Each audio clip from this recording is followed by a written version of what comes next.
So let me ask you about the leopard then, because I've been meaning to ask you all night, and you did find this species which was thought to be extinct. For 25 years. For 25 years. Yeah. And can you tell us the story of finding that leopard? Yeah, wow, what a story that is.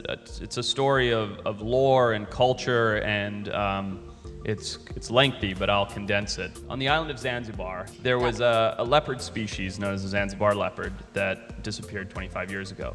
This was a smaller, shorter-legged leopard that was less arboreal, meaning didn't live in the trees as much as the mainland African leopards. 25 years ago, the last one was killed off, or so we believed. When I went to Zanzibar, well, the first thing I had to do was start talking to the locals, because the witch doctors there, it is believed that they could actually transform themselves into leopards to do evil bidding. So our first step was going into a witch doctor's cave to ask him whether or not he was a leopard. He wasn't. So that was good information. Everybody make a note. Yeah. But, you know, there was a lot of cultural roadblocks, and we have to be very sensitive when we're dealing with animals like this that have major cultural significance. There was a lot of phobia around even bringing up the topic of leopards.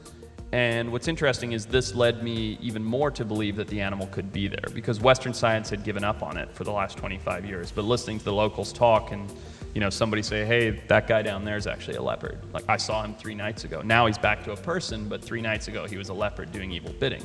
Well, of course, you take that with a grain of salt, but what that tells me is he believes he at least saw a leopard 3 nights ago. Clues started adding up. We started to find out that livestock had been killed mysteriously. Now, this is where the story probably gets the most fun. We were striking out left and right. Literally nothing. No scat, no footprints, no clues, no growls, nothing. So my producer and I, who's also he's a field guy, he's a wildlife guy. My whole team is wildlife people. And we're sitting around having a beer, feeling very flustered. And he's telling me about how his cat, which he lives with in West Hollywood, has like a toy tree. He brought in this piece of driftwood and he dangled all these toys from it. And his cat just loves it, can't resist it. You know, he'll come running across the room to the toy tree. So I say to Patrick, I go, how about a meat tree? And meat tree is exactly what it sounds like. We bought 200 pounds of meat from the local market in Zanzibar, and we dangled it like cat toys from this tree. High up off the ground so that the scent could permeate through the small piece of jungle, right out into the very much so developed parts of Zanzibar where people had claimed the leopard had been on rooftops and everything else, and peppered the area with trail cameras. We left the cameras up for days. You know, we pulled, I think, 25 of them or so, got in the bus to go back to the hotel, and I go through the first 7 or 8 on camera, and they're like, all right, it's the same old story, shut the cameras off, right? And I'm sitting on the bus and doing as I always do, going through every single clip in immense detail, and I get to, I think, 24 of 25 cameras, pop the card in, and I don't want to say what I said out loud, but I went, holy something. And scat. Yeah, right. Holy scat. And sure enough, we captured a single image of a leopard walking through our frame in the distance, an animal that had never been filmed before and had been believed extinct for 25 years. That was the Zanzibar leopard. Awesome. I have a call, but I want to defer to you guys if you...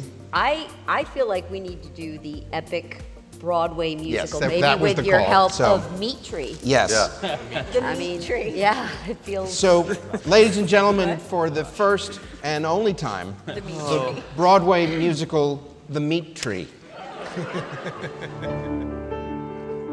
Come, young leopard, and listen to the legend of the meat tree.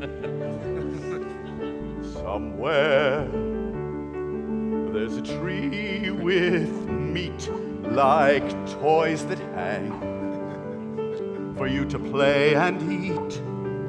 Somewhere there's a tree with chops and steaks that hang and make your fangs all drip with saliva. You'll be alive if you believe in the legend of the meat tree. Maybe you'll find it.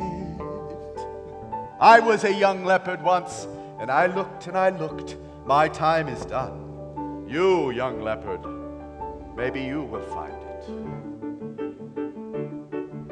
Me?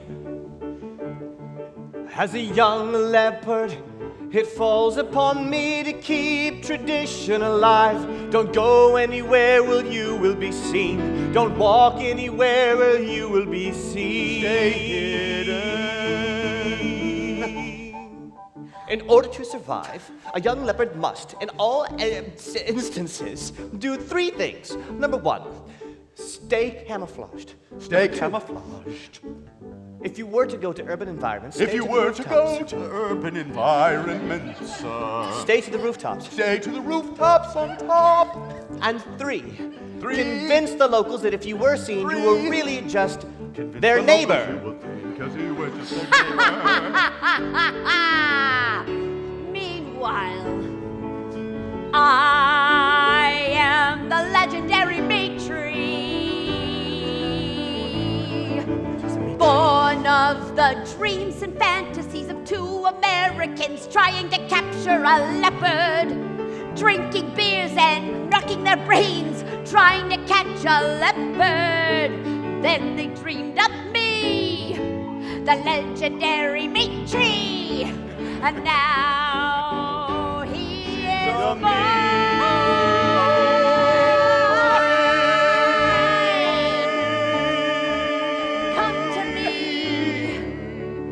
Come to me, I'm the meat tree. I'm just a little bunny, I hope I don't get hurt soon. I'm just a little bunny, look at this tree, it's putting out its own.